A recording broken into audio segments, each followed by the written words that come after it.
गौतम बुद्ध ने कहा था कि एक खुखार जंगली जानवर की तुलना में एक कपटी और दुष्ट मित्र से ज्यादा डरना चाहिए, क्योंकि जानवर तो सिर्फ आपके शरीर को नुकसान पहुंचाता है, लेकिन एक कपटी और धोखेबाज मित्र आपकी बुद्धि को नुकसान पहुंचाता है। एक बुरा मित्र ही आपको ऐसी दशा में ला सकता है जहां आपको लगने लगे कि ये दुनिया बहुत बुरी है, अब यहां जीकर भी क्या फायदा है। और ऐसा तब होता है जब आपके साथ विश्वासघात होता है, आपको धोखा दिया जाता है, और धोखा भी उसी व्यक्ति को मिलता है जिसने दूसरे पर अंधा विश्वास किया हो। कभी भी हम किसी पर एकदम से भरोसा नहीं करते, भरोसा धीरे धीरे बढ़ता है, लेकिन एक समय आने के बाद यह भरोसा इतना मजबूत हो जाता है कि हम उस व्यक्ति के लिए अपने आंख, कान और दिमाग सब बंद कर लेते हैं। और फिर ऐसी स्थिति में ही हमारा सबसे विश्वास पात्र व्यक्ति हमें इतना बड़ा धोखा दे देता है कि हमारा दुनिया पर से भरोसा उठ जाता है और हम हर किसी को सबकी नजर से देखने लगते हैं। असल में देखा जाए तो ये दुनिया धोखे पर ही चल रही है। हम अपनी जिंदगी में कभी न कभी, कहीं ना कहीं, किसी न किसी को धोखा देते ही रहते हैं, और दूसरे लोग भी हमें धोखा दिए जा रहे हैं। दूसरे धोखा दे तो बात समझ भी आती है, लेकिन हम तो वर्षों से खुद को ही धोखा देते आ रहे हैं। हम स्वयं को ऐसी ऐसी बातें समझा देते हैं जिससे हमें सच्चाई का सामना न करना पड़े और हम झूठी दुनिया में ही खोए रहें। धोखा या विश्वासघात दो धारी तलवार की तरह होता है। हमें लगता तो है कि हम सामने वाले को धोखा देकर उसे मूर्ख बना रहे हैं, लेकिन ये धोखे की तलवार आज जितनी गर्दन सामने वाले की काटती है, भविष्य में उतनी ही गर्दन हमारी भी कटती है। दोस्तों, आज की इस बौद्ध कहानी के माध्यम से जानेंगे कि हम खुद को धोखे या विश्वासघात से कैसे बचा सकते हैं, और वीडियो के अंत में हम ऐसी 10 निशानियों के बारे में भी जानेंगे जो एक धोखेबाज और झूठे व्यक्ति में पाई जाती हैं। एक युवा व्यक्ति बहुत ही क्रोधित अवस्था में पहाड़ी की चोटी से कूदकर आत्महत्या करने जा रहा था। जैसे ही वह पहाड़ी के शिखर पर पहुंचा, वह जोर से चिल्लाया, यह दुनिया इतनी बुरी क्यों है? यहाँ सब इतने स्वार्थी क्यों हैं? अब मेरे जीने का कोई फायदा नहीं। उसी पहाड़ी के शिखर पर एक बौद्ध भिक्षु अपनी ध्यान साधना में लीन थे। इस युवा व्यक्ति की तेज क्रोधित आवाज को सुनकर वे ध्यान से जागे। उन्होंने देखते ही समझ लिया कि युवा व्यक्ति यहाँ आत्महत्या करने आया है। वह व्यक्ति पहाड़ी से कूदने ही वाला था कि बौद्ध भिक्षु उसका हाथ पकड़कर उसे पीछे खींचते हुए बोले, क्या हुआ? आगे का रास्ता खत्म हो गया क्या? युवा व्यक्ति ने कहा, कैसा रास्ता? यहाँ तो कोई रास्ता ही नहीं है। मैं तो यहाँ से कूदकर आत्महत्या करने वाला हूँ। बौद्ध भिक्षु ने कहा, मरना तो एक दिन सभी को है, लेकिन तुम्हें इतनी जल्दी क्यों है? युवा व्यक्ति ने कहा, क्योंकि ये दुनिया रहने लायक नहीं है। यहाँ सब स्वार्थी हैं, सब धोखेबाज हैं। मैंने जिस पर भी भरोसा किया, सभी ने मुझे धोखा दिया। मेरे सगे भाई ने मुझे धोखा दिया, मेरे मित्रों ने मुझे धोखा दिया, लेकिन आज तो हद ही हो गई। मेरी पत्नी ने भी मुझे धोखा दे दिया। वो एक अमीर व्यापारी के साथ चली गई। इतने सारे धोखे मिलने के बाद अब मेरा इस दुनिया में जीने का कोई मतलब नहीं। इस स्वार्थी दुनिया में कोई भी भरोसे के लायक नहीं, इसीलिए मैं आत्महत्या करने जा रहा हूँ। बौद्ध भिक्षु ने कहा, क्या तुम स्वार्थी नहीं हो? क्या तुम पर भरोसा किया जा सकता है? व्यक्ति ने कहा, मैंने आज तक किसी को धोखा नहीं दिया, किसी के साथ विश्वासघात नहीं किया। आप चाहो तो मेरे गांव में जाकर भी पूछ सकते हो। लोग ही अक्सर मेरा फायदा उठाते रहते हैं, लेकिन मैंने आज तक किसी के साथ बुरा नहीं किया। बौद्ध भिक्षु ने कहा, मैं तुम पर भरोसा नहीं कर सकता। तुम्हें मुझे यह सिद्ध करके दिखाना पड़ेगा कि तुम एक स्वार्थी व्यक्ति नहीं हो। व्यक्ति ने पूछा, यह सिद्ध करने के लिए मुझे क्या करना पड़ेगा? भिक्षु ने कहा, तुम्हें अगले 1 साल तक मेरे साथ मेरे आश्रम में रहना पड़ेगा। तब जाकर मैं जान पाऊंगा कि तुम एक ईमानदार व्यक्ति हो या फिर तुम भी दूसरों की ही तरह स्वार्थी और धोखेबाज हो। व्यक्ति ने कहा, ठीक है, मैं आपके साथ आपके आश्रम में 1 साल तक रहूंगा और खुद को सिद्ध करके दिखाऊंगा। बौद्ध भिक्षु उस युवा व्यक्ति को अपने साथ अपने आश्रम में ले आए और उसे अपना शिष्य बना लिया। अगले दिन सुबह होते ही बौद्ध भिक्षु ने उस नए शिष्य को अपने पास बुलाया और कहा, मुझे तुम पर भरोसा तो नहीं है, लेकिन फिर भी तुम जाओ और भिक्षा मांग कर लाओ। तब तक मैं तुम्हारे दूसरे गुरु भाइयों को शिक्षा देता हूँ। उस युवा शिष्य ने गुरु को प्रणाम किया और भिक्षा मांगने के लिए चल पड़ा। उसने आज से पहले कभी भिक्षा नहीं मांगी थी, इसीलिए उसे भिक्षा मांगने में बड़ी तकलीफ हो रही थी। उसके मुंह से भिक्षा के लिए शब्द नहीं निकल रहे थे। उसका अहंकार उसे भिक्षा मांगने से रोक रहा था, लेकिन उसके अंदर एक अहंकार और उमड़ रहा था, गुरु को गलत सिद्ध करने का अहंकार। इसलिए उसने भिक्षा मांगी और उस भिक्षा को लेकर वापस गुरु के पास पहुंचा उसके हाथ में भिक्षा देखकर गुरु ने कहा, तुम कुछ तो भरोसे के लायक हो। मुझे लगा था कि तुम भिक्षा नहीं मांग पाओगे, लेकिन तुमने मुझे गलत सिद्ध कर दिया। आओ मेरे साथ मेरी कुटिया में चलते हैं, वहां मैं तुम्हें कुछ दिखाना चाहता हूँ। गुरु उस शिष्य को अपने साथ अपनी कुटिया में ले गए। वहां कुटिया में ऊपर एक मटकी लटक रही थी। गुरु ने मटकी की ओर इशारा करते हुए कहा, उस मटकी को देख रहे हो? उसमें जहर रखा हुआ है, और जहर भी ऐसा है कि अगर किसी को दे दो तो व्यक्ति बड़े आराम से मर सकता है, और किसी को पता भी नहीं चलेगा कि उसकी मौत कैसे हुई। युवा शिष्य ने कहा, लेकिन गुरुदेव, आप ऐसा मुझे क्यों बता रहे हैं? बौद्ध भिक्षु ने कहा, मैं बस तुम्हें सावधान कर रहा हूँ कि कभी इसे गलती से खा मत लेना। कुछ दिनों बाद गुरु अपने शिष्यों के साथ एक जंगल से गुजर रहे थे। तभी कुछ जंगली लुटेरों ने अचानक उन पर हमला कर दिया। सभी शिष्य अपनी अपनी जान बचाकर इधर उधर भागने लगे, लेकिन ज्यादा उम्र होने की वजह से गुरु नहीं भाग पा रहे थे। यह बात उस युवा शिष्य ने अनुभव की, और वह बहादुरी का प्रदर्शन करते हुए अपने गुरु को डाकुओं से बचाकर आश्रम तक सुरक्षित ले आया। आश्रम पहुंचकर गुरु ने उस शिष्य की सभी के सामने बहुत प्रशंसा की और कहा, तुम सभी लोगों से अच्छा तो मेरा यह नया शिष्य है, जिसने अपनी जान पर खेलकर मेरी जान बचाई और मुझे सुरक्षित यहां तक ले आया। आज से मुझे इस पर पूरा भरोसा है। उस दिन के बाद से हर सुबह जब भी गुरु उस शिष्य से मिलते तो उससे एक बात जरूर कहते, मुझे तुम पर पूरा भरोसा है। धीरे धीरे गुरु का उस शिष्य पर भरोसा बढ़ता चला गया, और वह इतना बढ़ गया कि गुरु ने एक दिन शिष्य को अपने पास बुलाया और कहा, मेरा कोई पुत्र नहीं है, लेकिन तुम मेरे पुत्र जैसे ही हो।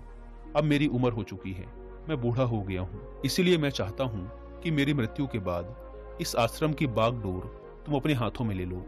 शिष्य ने कहा, गुरुदेव, अगर आपकी यही इच्छा है तो मैं आपकी खुशी के लिए ये जिम्मेदारी भी उठाऊंगा। इतना कहकर शिष्य वहां से चला गया। कुछ दिनों बाद गुरु बीमार पड़ गए, तो उन्होंने आश्रम के सभी शिष्यों को बुलाकर यह घोषणा कर दी कि मेरे बाद इस आश्रम का संचालन ये युवा शिष्य करेगा। धीरे धीरे दिन बीतने लगे और उस युवा शिष्य के मन की बेचैनी बढ़ने लगी।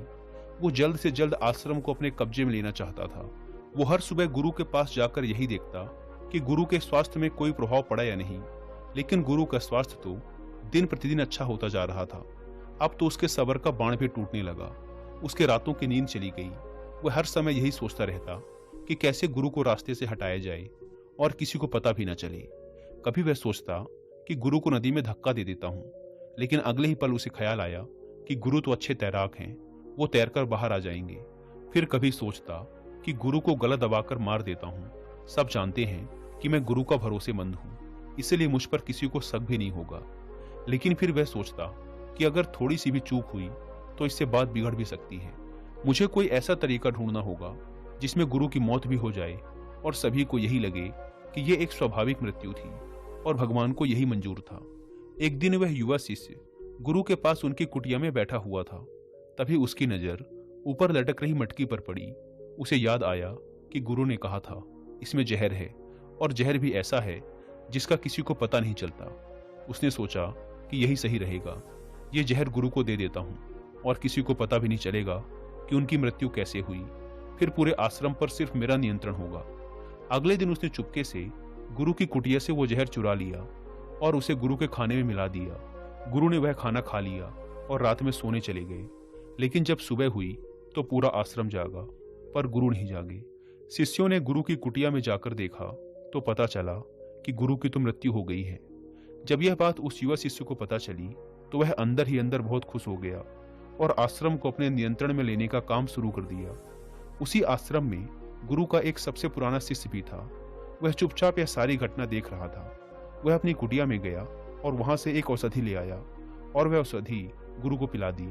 थोड़ी ही देर में गुरु की चेतना लौट आई और वह एकदम स्वस्थ होकर बैठ गए।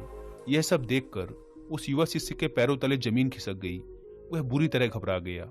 गुरु ने बाकी के सभी शिष्यों को अपने अपने कामों में वापस भेज दिया और उस युवा शिष्य को अपने पास बुलाकर कहा, क्या तुम अभी भी विश्वास करने के लायक हो? क्या तुमने मुझे धोखा नहीं दिया? क्या तुम स्वार्थी नहीं हो? वह शिष्य गुरु के चरणों में गिर पड़ा और बोला, पता नहीं ये अपराध मुझसे कैसे हो गया। मैंने आज से पहले तो कभी किसी को धोखा नहीं दिया था। लोग ही मुझे धोखा देते आए हैं, लेकिन पता नहीं क्यों और कैसे मैंने आज आपको धोखा दे दिया। गुरु ने कहा, तुम मुझे धोखा दे ही नहीं सकते थे, क्योंकि मैंने तुम पर कभी भरोसा किया ही नहीं था। मैं किसी भी इंसान पर भरोसा नहीं करता।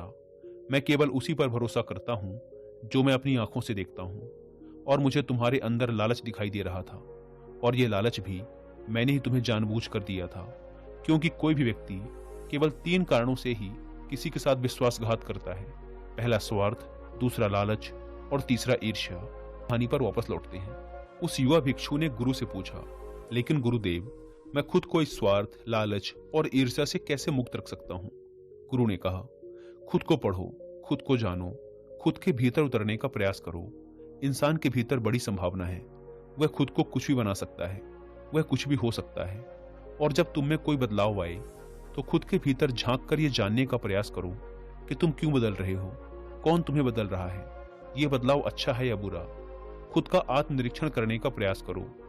गुरु के ये शब्द सुनकर शिष्य ने फिर उनके पैर पकड़ लिए और कहा, गुरुदेव, मैं आपका ही शिष्य बनकर रहना चाहता हूँ और ये ज्ञान प्राप्त करना चाहता हूँ कि मैं कौन हूँ, क्या हूँ और क्यों मैं बदल जाता हूँ। गुरु ने कहा, हमारे आसपास ऐसे बहुत से लोग हैं और ऐसे बहुत से लोग हुए हैं जो इस बात की मिसाल हैं कि उन्होंने अपने स्वार्थ, लालच और ईर्ष्या के बस में आकर कभी भी किसी को धोखा नहीं दिया, किसी के भी साथ विश्वासघात नहीं किया। धोखा इंसान तभी देता है जब उसे लगता है कि जो वो कर रहा है उसे कोई देख नहीं रहा और भविष्य में भी किसी को उसका पता नहीं चलेगा और जो वो कर रहा है वही सही है। हालांकि पकड़े जाने के बाद खुद को बचाने के लिए वो तर्क और दे देता है कि मैं तो कुछ कर ही नहीं सकता था, मेरे पास यही आखिरी रास्ता बचा था, मैं मजबूर था। लेकिन हर धोखे के पीछे की सच्चाई यही है कि व्यक्ति उसे जानबूझकर अपने फायदे के लिए करता है। गुरु ने शिष्य की आंखों में देखते हुए कहा, याद रहे, हम जब भी किसी को धोखा देते हैं तो हम उसकी आंतरिक चेतना को ठेस पहुंचाते हैं और वह इतनी बुरी तरह आहत हो जाता है कि उसका किसी पर भरोसा नहीं रह जाता और वह अंदर से बहुत दुखी और खुद को बड़ा अकेला महसूस करने लगता है।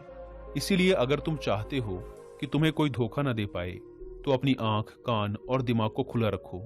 लोगों पर भरोसा तो करो, लेकिन इतना भी भरोसा मत करो कि वो तुम्हारा फायदा उठाने लग जाएं। हमेशा अपने सबसे महत्वपूर्ण कामों का नियंत्रण अपने हाथ में रखो और कभी भी अपने जीवन की बागडोर किसी दूसरे के हाथों में मत दो। और बीच बीच में खुद की भी जांच पड़ताल करते रहो कि जिस धोखे से तुम बचना चाहते हो कहीं वैसा ही धोखा तुम तो किसी दूसरे के साथ नहीं कर रहे हो। और अगर फिर भी तुम्हें कोई धोखा दे तो निराश मत होना, क्योंकि हर एक धोखा इंसान को कुछ न कुछ सिखा कर ही जाता है। धोखा खाने के बाद इंसान पहले से भी कहीं ज्यादा सतर्क और समझदार हो जाता है। इसीलिए सिर्फ एक धोखे की वजह से खुद की जिंदगी को बर्बाद मत करो और इसे एक सीख समझकर आगे बढ़ जाओ। गुरु ने कहा, ये 10 निशानियां हैं एक धोखेबाज इंसान की, एक चालाक इंसान की, जो तुम्हें धोखा दे सकता है, तुम्हारे मन की शांति तक छीन सकता है और तुम्हें निराशा के गहरे सागर में डुबोकर तुम्हारी जिंदगी तक खत्म कर सकता है। पहली निशानी, जो इंसान धोखेबाज होगा, झूठा होगा, वो तुमसे सब कुछ छुपाएगा। तुम्हें उसके बारे में दूसरे लोगों से पता चलेगा और जब तुम पूछोगे तो बोलेगा कि बताना ही भूल गया। उसके साथ बहुत लंबा वक्त बिताने के बाद भी तुम्हें उसके बारे में कुछ खास पता नहीं होगा कि वो तुम्हारे बारे में सोचता क्या है, उसके जीवन में क्या चल रहा है। तुम हमेशा उसके बारे में दुविधा में ही रहोगे, क्योंकि वो तुमसे हर एक बात छुपाएगा, क्योंकि वो एक सच्चा इंसान है ही नहीं। एक सच्चे इंसान को कोई परेशानी नहीं होती अपने बारे में बताने में। वो लगभग हर एक बात तुम्हारे साथ साझा कर लेता है। लेकिन जो धोखेबाज होगा वो बड़ी सावधानी से चलता है। तो ये बात हमें गौर करनी चाहिए कि जिस इंसान के साथ हम रिश्ते में हैं, जिसे हम अपनी जिंदगी सौंपने वाले हैं, जिसके साथ हम प्रेम का, विश्वास का सौदा करने वाले हैं, क्या वो अपनी पूरी जिंदगी हमारे साथ एक खुली किताब की तरह साझा करता है या नहीं, या वो हमसे चीजें छुपाता है। अगर वो छुपाता है तो वो इंसान एक बहुत बड़ा धोखेबाज है। दूसरी निशानी, जो इंसान धोखेबाज होता है और जिसका हमसे सच्चा प्रेम नहीं होता, उसे हमारी परवाह कभी नहीं होती। हम चाहे उसकी कितनी ही परवाह कर लें, कुछ भी कर दें उसके लिए, लेकिन उसे जरा सी भी परवाह नहीं होगी। और ऐसा एक बार नहीं, बार बार देखने को मिलेगा। लेकिन हम इसे देख कर भी अनदेखा कर देते हैं। ये हमारी गलती है। हम अपने मोह के चलते सच आंखों के सामने होते हुए भी उसे देख नहीं पाते। ये हमारी कमी है। अगर हम थोड़ा होशपूर्वक देखने का प्रयास करें तो हमें पता चलेगा कि उसे हमारी कोई परवाह नहीं। तीसरी निशानी, जो इंसान धोखेबाज होता है वो बहुत बड़ा झूठा भी होता है। उसकी खुद की बातें ही खुद से मेल नहीं खाती। उसकी जुबान बार बार बदलती रहती है। वह अपनी ही बातों पर खरा नहीं उतरता, लेकिन हम उसकी झूठी सच्ची बातों पर फंस जाते हैं। इसीलिए हम उसे पहचान नहीं पाते। चौथी निशानी, एक धोखेबाज व्यक्ति हमारे सामने तो हमारी चापलूसी और झूठी प्रशंसा कर लेगा, लेकिन वो कभी भी हमारे पीठ पीछे या दूसरों से हमारी प्रशंसा नहीं करेगा और हमें इज्जत नहीं देगा। हम चाहे उसके लिए मर ही क्यों न जाएं, लेकिन वो कभी भी हमारी प्रशंसा नहीं करेगा और हमें उतनी अहमियत कभी नहीं देगा जितनी हम उसे अपनी जिंदगी में देते हैं, क्योंकि वो एक दिन हमें धोखा देने वाला है। तो हमें बहुत बड़ा धोखा मिले, इससे अच्छा है कि हम पहले ही सावधान हो जाएं। 5वीं निशानी, वो क्या कहते हैं उस पर ध्यान मत दो, बल्कि वो तुम्हारे साथ क्या करते हैं उस पर ध्यान दो, क्योंकि बातें कहना बड़ा आसान है लेकिन करना बड़ा मुश्किल। पर अधिकतर लोग इन्हीं बातों पर आकर फंस जाते हैं। इसीलिए चाहे वो तुमसे कितनी ही बातें करें, कितने ही वादे करें, लेकिन जब तक वो उन्हें करके ना दिखाएं, भरोसा मत करना। 6ठी निशानी, ये अक्सर प्रेम संबंधों में देखने को मिलती है कि एक धोखेबाज व्यक्ति अपने से प्रेम करने वाले को ऐसे लेता है कि सामने वाला हमेशा उसके लिए उपलब्ध रहने वाला है, वो कहीं नहीं जाने वाला, यहीं पड़ा रहेगा उसके लिए। वो ना इज्जत देता है और ना ही सम्मान, और अगर उनसे सम्मान की भीख मांगी जाए तो वो और बेइज्जत करते हैं। अगर किसी रिश्ते में किसी से गिड़गिड़ाना पड़े, उससे भीख मांगना पड़े कि मुझे अपना समय दो, मुझसे बात करो, तो इससे घटिया रिश्ता और कोई हो ही नहीं सकता। जिसको तुमसे सच्चा प्रेम होगा वो खुद चाहेगा कि उसका ज्यादातर समय तुम्हारे साथ बीते। जिससे तुम्हें समय की भीख मांगनी पड़े, समझ जाओ कि उसके अंदर तुम्हारे लिए कोई प्रेम नहीं है। 7वीं निशानी, उसके पास हर काम के लिए समय होगा, लेकिन तुम्हारे लिए कभी भी समय नहीं होगा। वो अपनी जिंदगी में तुम्हारे लिए कुछ भी नहीं छोड़ेंगे, लेकिन तुम्हें कभी भी छोड़ देंगे। वो तुमसे बात तभी करेंगे जब उनका मन होगा, ना कि तब जब तुम्हें उनकी जरूरत होगी। वो तुम्हें तो किसी दूसरे इंसान से बदल सकते हैं, लेकिन तुम्हारे लिए कुछ भी नहीं बदलेंगे, ना अपनी आदतें, ना अपना स्वभाव और ना ही अपना आराम। 8वीं निशानी, वो कभी भी तुम्हारे प्रति समर्पित और प्रतिबद्ध नहीं होंगे कि चाहे कुछ भी हो जाए, हम तुम्हारे साथ हैं, चाहे कैसा भी समय हो, हम तुम्हारा साथ देंगे। वो केवल अपनी शर्तों पर तुम्हारे साथ रहेंगे।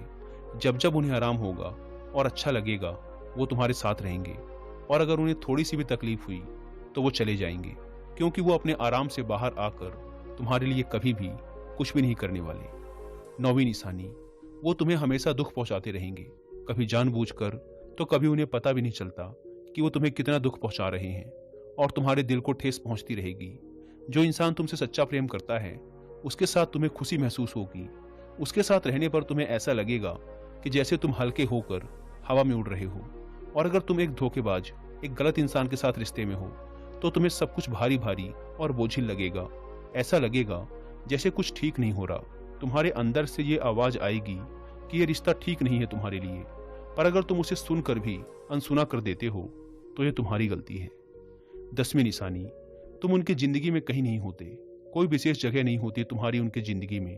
वो जब चाहें बड़ी आसानी से तुम्हें अपनी जिंदगी से निकाल बाहर कर सकते हैं, और उन्हें कोई फर्क भी नहीं पड़ेगा। अगर तुम्हें भरोसा नहीं और सच्चाई जाननी है उनकी, तो कुछ दिनों के लिए उनकी जिंदगी से गायब हो जाओ। उन्हें जरा भी फर्क नहीं पड़ेगा, बल्कि वो तो और खुश हो जाएंगे कि अच्छा हुआ मुसीबत गई हमारी जिंदगी से, अब हम और आजाद हैं, अब हम जो चाहें वो कर सकते हैं। दोस्तों, अगर आप भी ऐसे इंसान के साथ रिलेशनशिप में हैं तो होश में आ जाइए और जितना जल्दी हो सके इससे बाहर आ जाइए। यकीन मानिए, ऐसे रिश्ते से बाहर आकर आपको शांति, सुकून, प्यार सब मिलेगा। और क्या सिर्फ वही एक इंसान है इस दुनिया में? आप एक बुरे इंसान को छोड़ेंगे तो 10 अच्छे इंसान आएंगे आपकी जिंदगी में, जो आपको सम्मान देंगे, प्यार देंगे।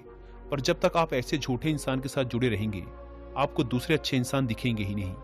लेकिन जैसे ही आप ऐसे धोखेबाज इंसान को छोड़ेंगे, आपकी जिंदगी में अच्छे इंसान आने शुरू हो जाएंगे। एक बात और, आजकल जिन लोगों के साथ रिलेशनशिप में, प्यार में धोखा होता है, वो कहते हैं कि प्यार व्यार कुछ नहीं होता, सब कुछ धोखा होता है, आजकल सब कुछ झूठ है। लेकिन ये पूरी तरह सही नहीं है। वो इंसान जिसने आपको धोखा दिया, वो प्यार का मतलब नहीं जानता था।